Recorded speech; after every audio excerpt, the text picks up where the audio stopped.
नमस्कार साथियों, मेरा नाम है आर के सिंह। संस्कृति आईएएस के यूट्यूब चैनल पर आप सभी का स्वागत है। आज के एपिसोड में सदन से जुड़े हुए एक बड़े ही गंभीर मुद्दे की चर्चा करने वाले हैं। ये जो मुद्दा है, इसका जो संबंध है वो संविधान की जो पुस्तक है उससे है, या कहें तो संविधान से है। इसी की आज हम चर्चा करने वाले हैं। मुद्दा क्या है? तो मुद्दा है कि संविधान की जो पुस्तक है, आखिर असली कौन है, नकली कौन है, इसी से जुड़ा हुआ एक मामला कहां पर देखने को मिला? तो वो सदन में देखने को मिला। खास तौर पे जो विवाद था वो संविधान में छपी हुई जो 22 कह सकते हैं कि जो चित्र हैं उनको लेकर हुआ, और इसी कारण से ये जो मुद्दा है अब चर्चा में है। तो इस मुद्दे से जुड़े हुए जो भी अहम पहलू हैं कि आखिर संविधान में जो छपे हुए जो चित्र हैं आखिर वो हैं क्या, उनका इतिहास क्या है, किस उद्देश्य से ये इसमें डाले गए थे, उसके पीछे आखिर उद्देश्य क्या था, इन चित्रों का महत्व क्या है, और इससे जुड़ी हुई जो इस समय स्थिति है वो क्या है, इन सभी बिंदुओं पर आज के एपिसोड में हम चर्चा करने वाले हैं। चलिए शुरुआत करते हैं, देखते हैं कि असली संविधान कौन सा है और संसद में संविधान में जो 22 चित्र हैं उन पर आखिर घमासान क्यों मचा हुआ है। तो देखिए, सबसे पहले अगर हम चर्चा की बात करें तो संविधान में जो 22 चित्र हैं उन पर विवाद देखने को मिला है। 11 फरवरी को संसद में संविधान में जो 22 चित्र हैं उनको लेकर हंगामा देखने को मिला। जो शून्यकाल था उसी दौरान भाजपा के जो सांसद हैं राधा मोहन दास अग्रवाल, इन्होंने अपना प्रश्न उठाया और उन्होंने कहा कि वर्तमान में बिकने वाले जो संविधान है, संविधान की जो प्रतियां हैं, जो पुस्तकें हैं, वो अधिकांश जो प्रतियां हैं उनमें कुछ जो महत्वपूर्ण चित्र हैं जो संविधान के अलग अलग भागों में डाले गए थे वो गायब दिख रहे हैं, और इसी को लेकर एक तरह से पूरे सदन में तनाव देखने को मिला। ये जो मुद्दा है ये काफ़ी पिछले लंबे समय से देखने को मिलता रहा है और एक बार फिर से ये चर्चा का विषय बना हुआ है। और इसी घटनाक्रम में राज्यसभा जो चीफ हैं, जो मुखिया हैं जगदीप धनखड़े, उन्होंने सरकार से ये सुनिश्चित करने का आग्रह किया, आदेश दिया कि संविधान सभा के सदस्यों की ओर से जो हस्ताक्षरित जो संविधान की मूल प्रति है उसी का प्रकाशन अब हो। और जगदीप धनखड़े का ये भी कहना था कि ये जो मूल प्रति है जिसमें संविधान जो निर्माता हैं उनके द्वारा हस्ताक्षर भी किए गए हैं, और ये जो प्रति है ये भारत की 5000 साल जो पुरानी संस्कृति है उसको प्रदर्शित करती है। खास तौर पे ये जो पूरा कालखंड है वो 22 चित्रों के द्वारा दर्शाया गया है, उनका उल्लेख देखने को मिलता है।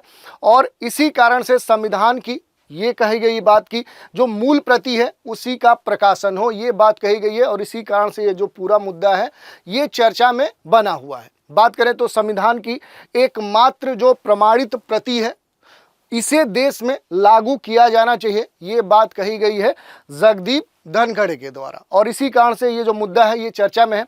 संसद में जो रखी गई संविधान की प्रति है उसमें देखें तो 22 चित्र देखने को मिलते हैं। इस संस्करण में मुख्य रूप से ये जो सभी चित्र हैं ये भारत के अलग अलग कालखंडों से जुड़े हुए हैं, और 22 हाथ से बने हुए, कहें तो हाथ से बनाए गए जो चित्र हैं, ये जो तस्वीरें हैं ये अलग अलग कालखंडों जैसे रामायण, महाभारत, कह सकते हैं गुप्त काल, अकबर के काल, यानी कह सकते हैं कि मुगल काल, वर्तमान के जो विभिन्न कह सकते हैं कि जो चित्र हैं वो यहाँ पर चित्रित किए गए हैं।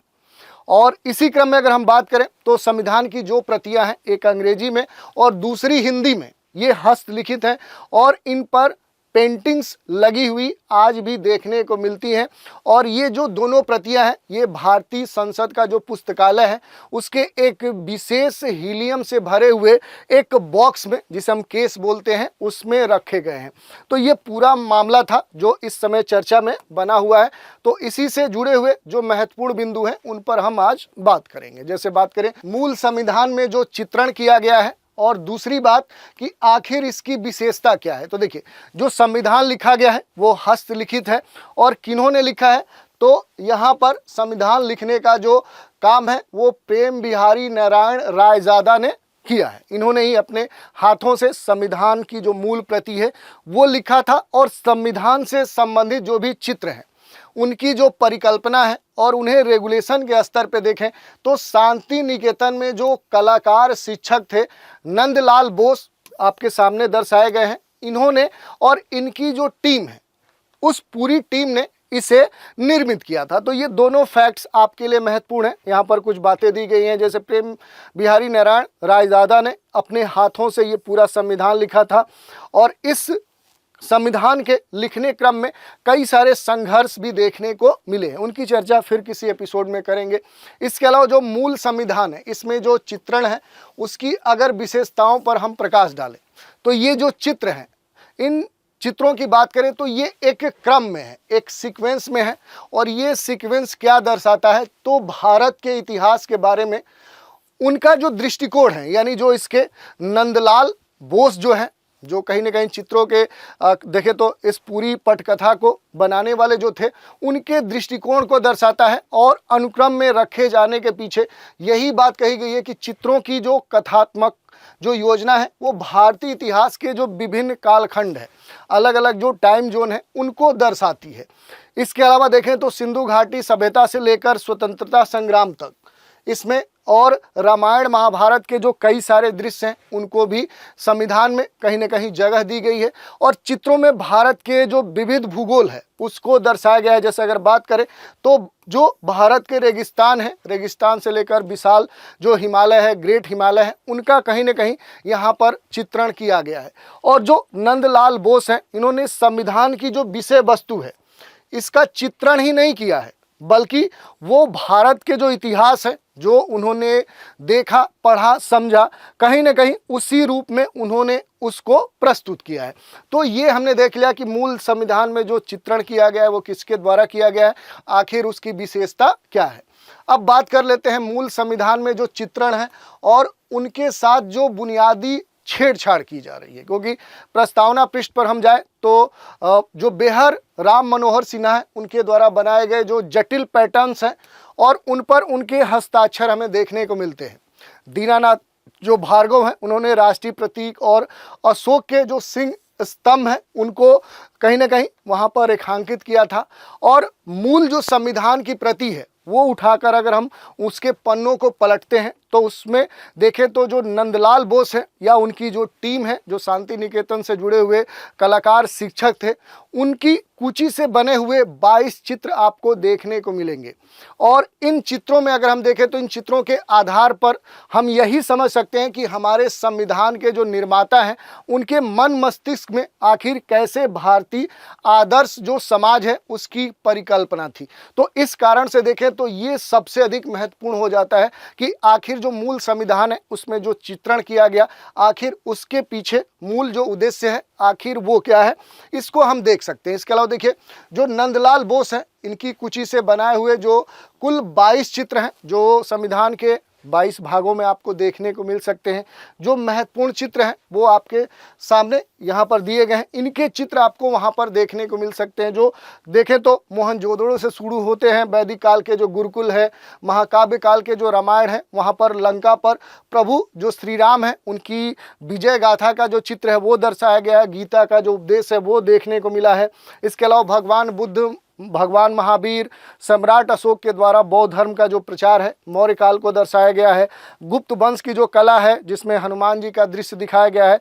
विक्रमादित्य के दरबार का चित्रण किया गया है। नालंदा विश्वविद्यालय, उड़िया मूर्ति कला, नटराज की जो प्रतिमा है, भागीरथ की जो तपस्या है, मुगल काल में जो अकबर का दरबार है उसको दर्शाया गया है। शिवाजी और गुरु गोविंद सिंह को दिखाया गया है। टीपू सुल्तान, जो महारानी लक्ष्मीबाई है, इनको दर्शाया गया। और आधुनिक काल में देखें तो महिला के स्तर पे महारानी जो लक्ष्मीबाई है इनका चित्रण किया गया है। गांधी जी का जो दांडी मार्च है वो दिखाया गया है।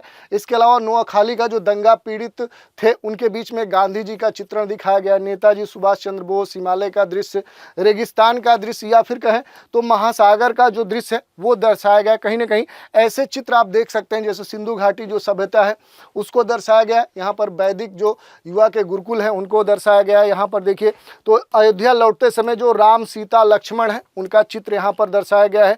यहाँ पर देखेंगे तो कुरुक्षेत्र में जो अर्जुन है, अर्जुन को गीता का ज्ञान देते हुए जो कृष्ण है, इनकी जो कह सकते हैं इनका जो चित्र है वो किया गया है। ऐसे ही महात्मा बुद्ध से ज्ञान लेते जो लोग हैं, पशु पक्षी हैं, उनका चित्र संविधान के भाग में दिखता है।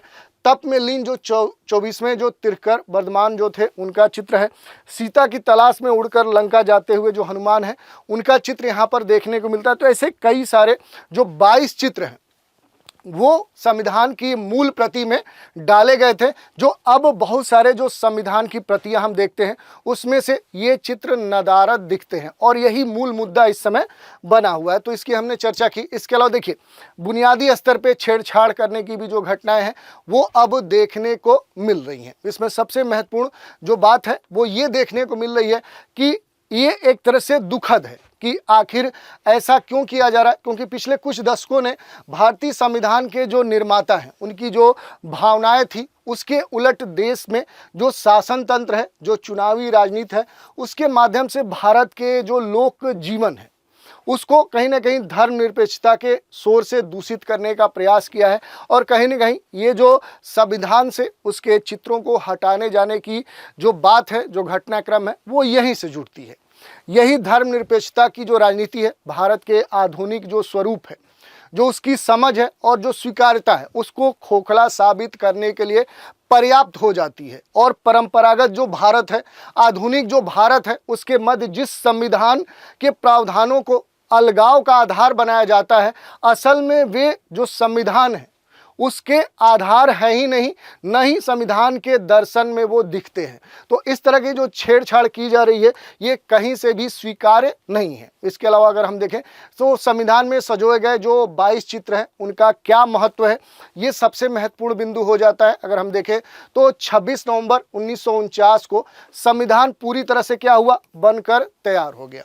संविधान को जो नंदलाल बोस हैं, इनके निर्देशन में जो शांति निकेतन के जो कलाकार हैं, उन्होंने अपने चित्रों से सजाया। और ये जो चित्र हैं ये भारतीय इतिहास की जो पूरा विकास यात्रा है उसको दर्शाते हैं। 22 चित्र केवल संविधान की जो किताब है उसको कलात्मक या कहें आर्ट या ड्राइंग के स्तर पे नहीं बनाए गए, बल्कि ये जो चित्र है भारत के जो लोकाचार हैं, भारत के जो मूल्य हैं, उसके जो प्रतिनिधित्व हैं, उसको कहीं ना कहीं दर्शाने के लिए जो नंदलाल बोस हैं उन्होंने इसमें डाले थे। और इन 22 चित्रों के जरिए भारत की जो महान परंपरा है, महान परंपरा की जो कहानी है वो बयां की जाती है। और ये जो चित्र है संविधान की जो इबारत है उसके जरिए जो भारत का शासन है, जो सियासत है, इन सभी को यहाँ पर निर्दिष्ट करते हैं। तो ये हमने देख लिया कि संविधान में सजोए गए जो 22 चित्र हैं इनका आखिर महत्व क्या है।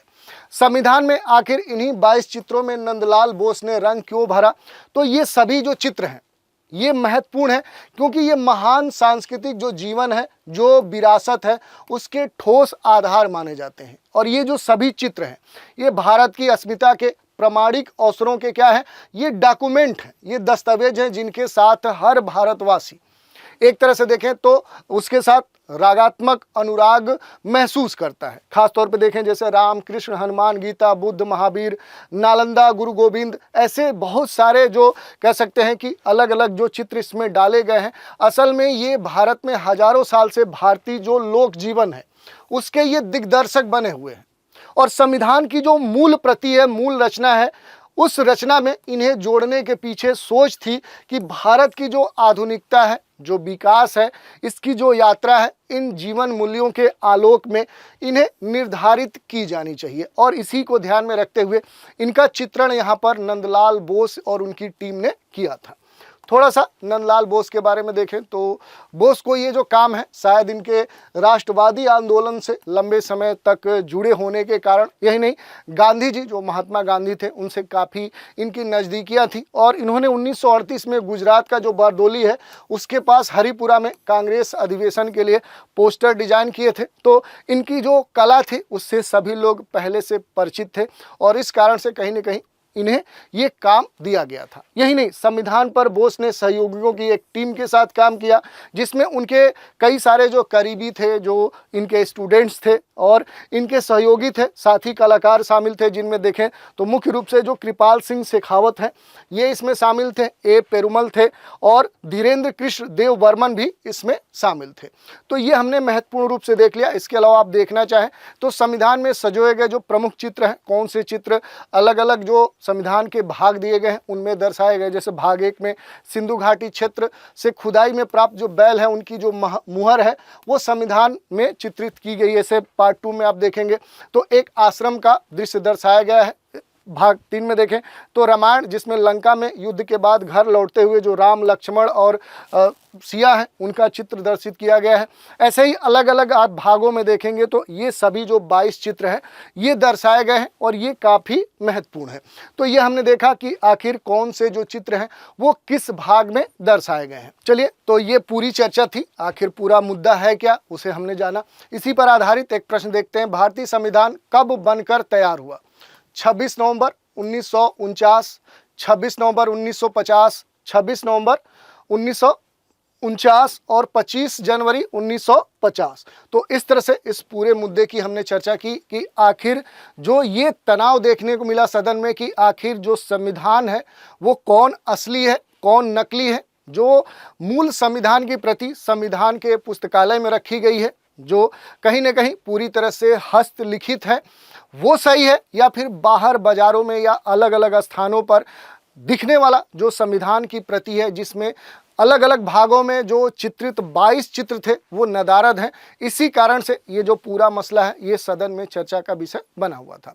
तो इस पूरे मुद्दे के बारे में हमने देखा, ये भी देखा कि आखिर इससे जुड़े हुए कौन से अहम पहलू हैं और संविधान के अलग अलग भागों में चित्रित जो 22 चित्र हैं आखिर वो किस उद्देश्य से डाले गए थे, किसने डाले थे, कब डाले थे, इसका महत्व क्या है, ऐसे सभी विषयों पर आज के एपिसोड में हमने चर्चा की। तो आज के एपिसोड में इतना ही। आप सभी हमारे साथ बने रहें, इसके लिए धन्यवाद।